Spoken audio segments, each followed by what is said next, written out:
تو آج کی اس تقریب میں جن جن حضرات نے شرکت کی ہے میں ان کا بھی شکریہ ادا کرتا ہوں، اور دعا گو بھی ہوں مرزا اعظم جلال صاحب کے لیے کہ وہ جدھر بھی رہیں اور خوش و خرم رہیں، اللہ تعالیٰ ان کا حامی و ناصر رہے۔ اور آخر پہ ایک خوشی کا اظہار بھی ہے کہ آج ہمارا محکمہ تلاوت قرآن پاک اور نعت کے لیے بھی وہ ہمارے بندے تیار ہو گئے ہیں۔ کبھی دور ہوتا تھا کہ ہم مولوی ڈھونڈا کرتے تھے، تعبیرہ صاحب ہنستے ہیں، ان کو پتہ ہے کہ جب کوئی تقریب ہوا کرتی تھی تو ہم مولوی کو ڈھونڈا کرتے تھے کہ تلاوت کون کرے گا۔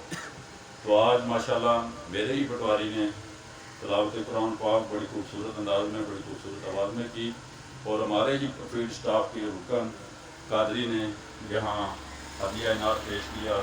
یہ بھی ہمارے لیے ایک اعزاز کی بات ہے کہ ہمارے اسٹاف کے لوگ اس فیلڈ میں بھی آپ بہت آگے بڑھ رہے ہیں۔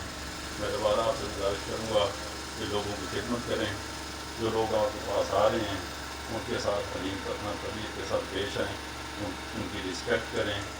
کام اگر ہو سکتا ہے تو بہت خوشی کی بات ہے، نہیں ہوتا تو کم از کم اسے اس حد تک مطمئن ضرور کریں کہ بھائی تیرا کام نہیں ہو سکتا تو دوبارہ نہ آ۔